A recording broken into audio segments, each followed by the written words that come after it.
The greatest spectacle in racing is this Sunday. Let's take a look.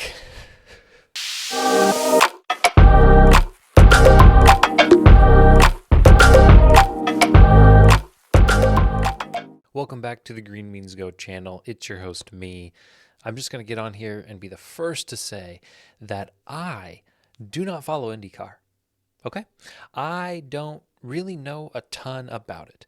But when an event like this pops up on the calendar, I am interested, right? When people are drawn to this, when there's so much hype around something, I'm going to wake up and I'm going to say, what can we do? What can we look at? So that's what I've gone ahead and done.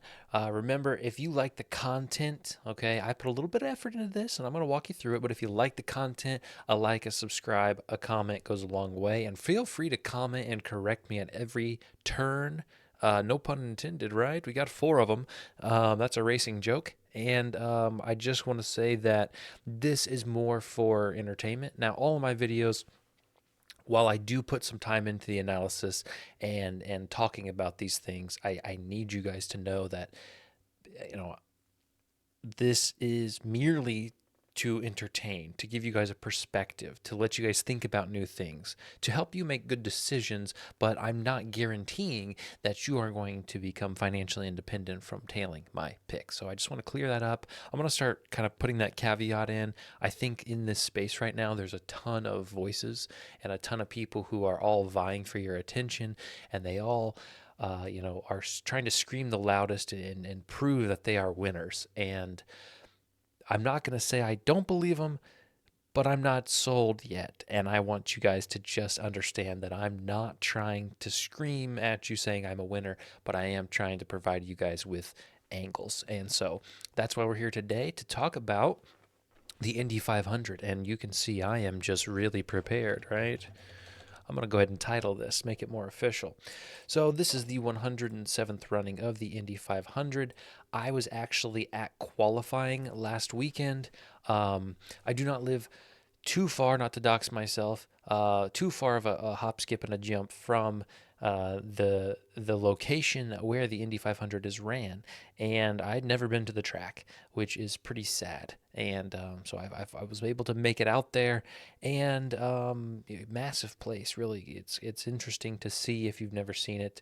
So I got to watch the qualifying, watch the cars go vroom, go zoom, and go around. So what I've gone ahead and done for you guys all right here is, and I'll zoom it in just a spell, is I've gone ahead and listed every driver in this column, and I've listed their starting position in this column. So this is when the race begins. Where will they be? All right, they go. If we look at this, if we look at the starting grid for the Indy 500. All right, they line up. That's not a good site. I want to show you a site that kind of does a little bit better job.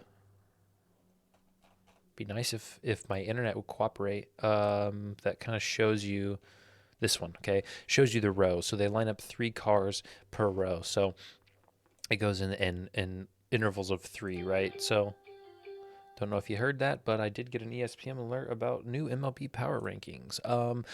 So, Alex Palou, Rinus VeeKay, and Felix Rosenqvist are all going to be in the first row. So that's how you can kind of take a look at this.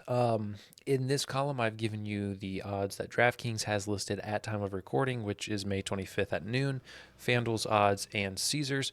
So as a general rule, and I'm always going to suggest this in all my videos, line shopping is huge. These are not the only 3 books available. So if you have BetMGM and they have lines, if you have a Canby book and they have lines, if you have Fox, if you have WinBet, if you have anything, and you're getting ready to place a bet, no matter if it's $5, right? Please check and see which is offering you the best money. So if you put $5 on Santino Ferrucci on DraftKings versus FanDuel and he wins, all right, that's a difference of $20. Okay, 400 times 5, right? $20 for that. Okay, and some of these other ones are even greater. Okay, Colton Herta, if he were to win, that's a difference of $30 just on a $5 bet. On a $100 bet, that's a difference of $600. Okay, so line shopping, while I'm not going to sit here and say that I win, okay, I will sit here and say that I try to get the best price when I do place bets, and I think that that is huge. So, again, these are not the only books, but in general, check these out. I mean, like, look at this: Graham Rahal 40-1 versus 80-1. Double your money on DraftKings versus FanDuel here. And I will say, just as kind of an overview and looking at these lines, I've bolded the best line for each. FanDuel is by and large the best place to bet favorites and kind of middle of the pack guys. If you want to look at underdogs, crazy long shots that I would not even be sniffing, Caesars is going to be where you want to look for that out of these three. So that's a little background on what the data as far as the odds being provided by the books are. Now I want to look at some things that I have done as far as research. And again, I will tell you, I researched this for about an hour. I enjoy research. I enjoy looking at these things, trying to find trends, trying to find angles. That's fun for me, okay? You may hate that. That's fine. Hopefully this video is enough to keep your interest and you don't have to do the grunt work, but you can at least see the payoff. Hopefully there's a payoff for that. So what did I look at? I'll tell you, the Indy 500 and IndyCar in general is very maybe underappreciated, under researched. The data is lacking. Okay, you want to find how many third down conversions an NFL team has, in the second quarter, when the weather's 50 degrees. You can find that data. You want to find qualifying times for Indy 500 winners.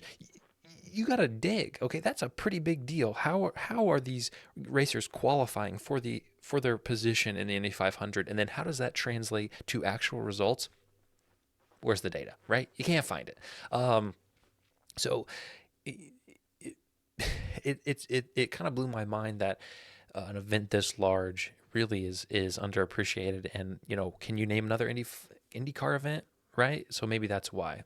Anyway, so what I've done is I looked at starting position and how that translates to victories. And what I found was, since 2018, so 5 years ago, they put in a new rule where all cars had to have a universal kit, a universal body kit. And again, this is where you should comment and correct me if I'm wrong, but by how I'm reading about it, and again, I don't follow it, before 2018, manufacturers' cars could put on whatever body kit they wanted, and then in 2018 the rule changed and they had to all have the same one. Since then, nobody outside the top 10 has one. So if we look at Indy 500 past winners and we pop into this, okay, if we scroll down here to the last few years, okay, this is starting position. We have a 5, an 8, a 3, a 1, a 3, a 4, okay. And then once, this was prior to the rule change. We have 11, 15, 9, 12, 16, 6. And then we have another, stretch here in the mid 2000s where, starting position really mattered. So is 5 years enough to sample size to say that the universal kit changed how important starting position is?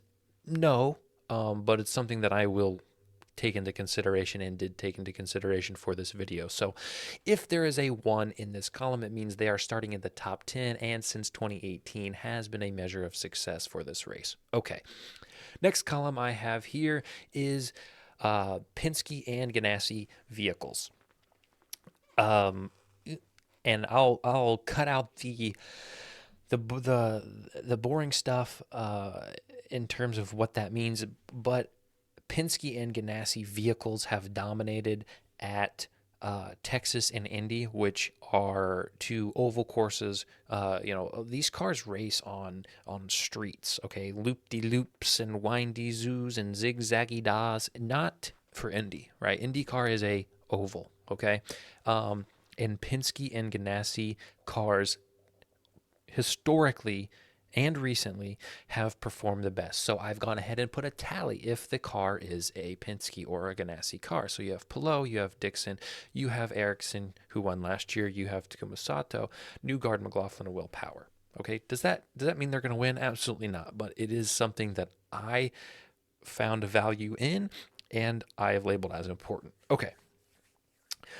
I do think that qualifying times matter.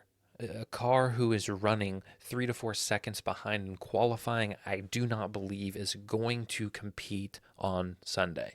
And that's the case with a lot of these people down here. And I will just say that I will not bet anybody down here. They could win, absolutely, but I don't think even in terms of value, it's worth the bucks to go there. If one of these guys wins, great. I lose, but I'm not reaching. Okay, so guys with a qualifying time in the top 10 are as follows, and as you can see, it makes a ton of sense. Guess what? It's all the guys who also have a starting position top 10. Okay, so that makes a lot of sense.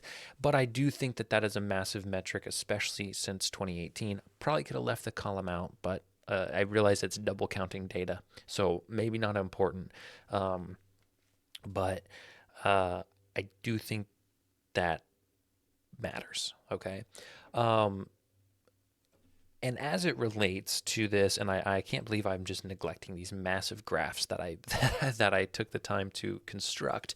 Both of these say the same thing, but it's displayed in a different way. So this is the number of wins historically for the Indy 500 versus the position in which they begin. So as you can see, starting in first has produced the most wins in Indy 500 history at about 21.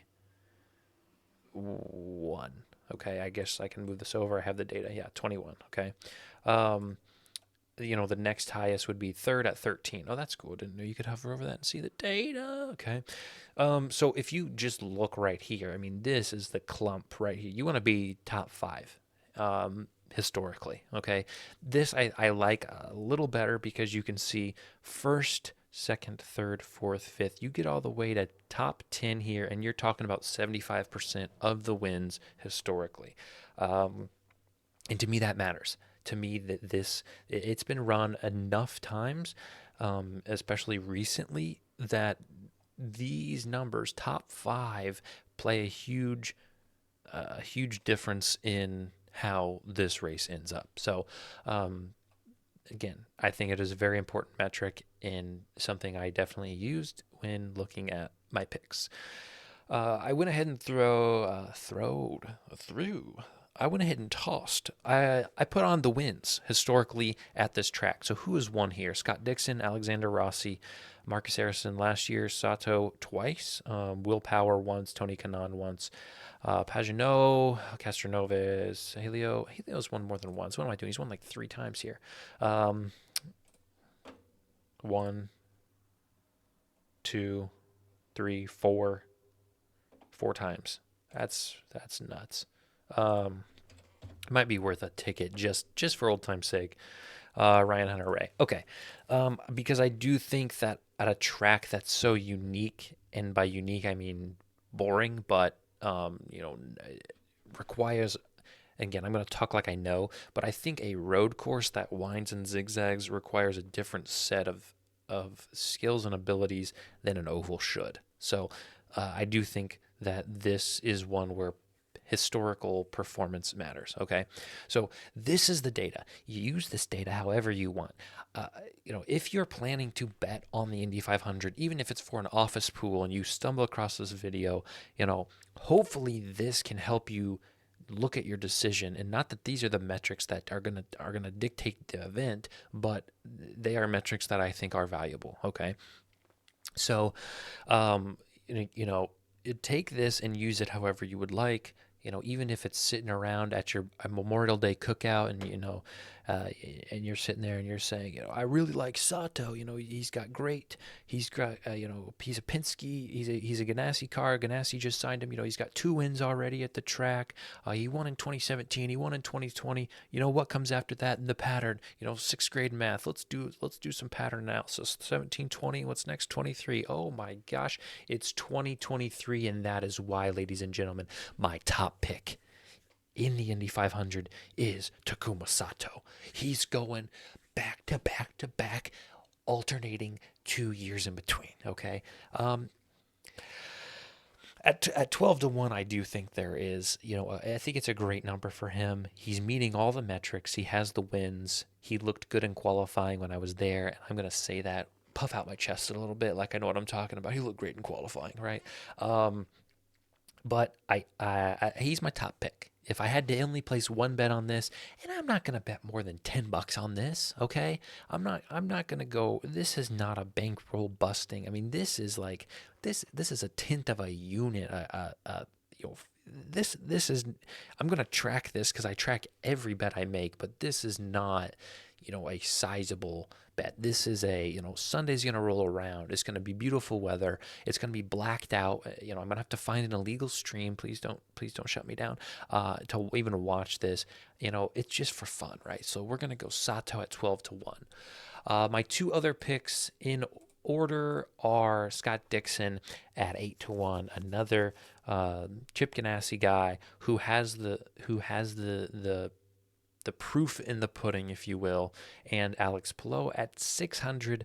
I hate being this chalky, but he's meeting metrics. He's racing well. His car is fast, so that would be what I go with in terms of my top picks for. Holy cow, busting at the seams for this weekend. Okay.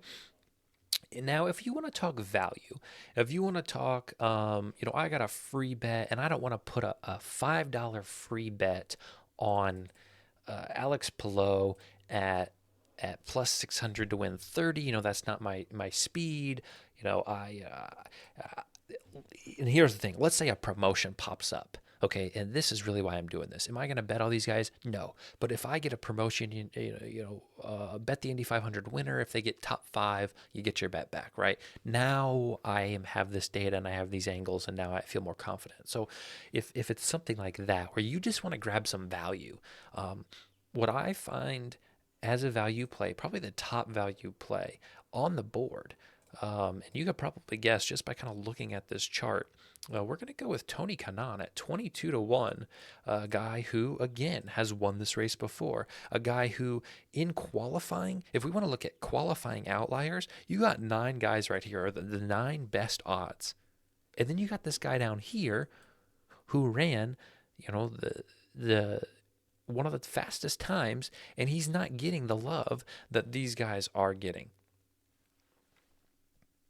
And that to me says value, okay? So that is what we're going with for our value pick. And if you want to look at a second value pick, and this is maybe a little bit of bias of me being there at the track, seeing the crowd respond to him, seeing what he was able to do, seeing his energy, and that is Santino Ferrucci. I mean, he just had this air about him that said, I am ready to race on Sunday, right? Like, we are a week away, but I am here and I am ready. And some guys have that. Some guys keep that a little bit under wraps and are just strictly business. But Ferrucci looked excited, but also focused. He had a lot of good things to say. And he was running well. So, 4th fastest time at qualifying. So at 12-1 for that, starting in the second row. Right. So there you go. So how you play this is completely up to you. How you differentiate, your bets and diversify, completely up to you. I will tell you what I'm probably going to do. And if we think about, what is this worth to me? If this is worth $15 of a fun Sunday, I may put 7 on Sato. I may put 4 on Kanaan and 4 on Ferrucci. Now, if a promo comes out on any of the books I have and it's offering, something else, play up to $20, they get top 3, you get your money back. I'm putting all $20 on one of these guys, most likely Sato. Okay. So, again, you have any questions, shoot me a comment, Twitter, Green Means Go betting, TikTok, I'm on there. Okay, I'm happy to interact with anyone. I'm addicted to my phone. So funny enough, that is something that I should probably work on, but not anytime soon. So go ahead and shoot me a message on anything. I'll be happy to talk with you. Other than that, appreciate you guys watching. Share this with your in-laws. They might be interested in seeing some Indy 500. Some Indy 500 research, if you can call it that. So again, appreciate you guys, and we will talk to you next time.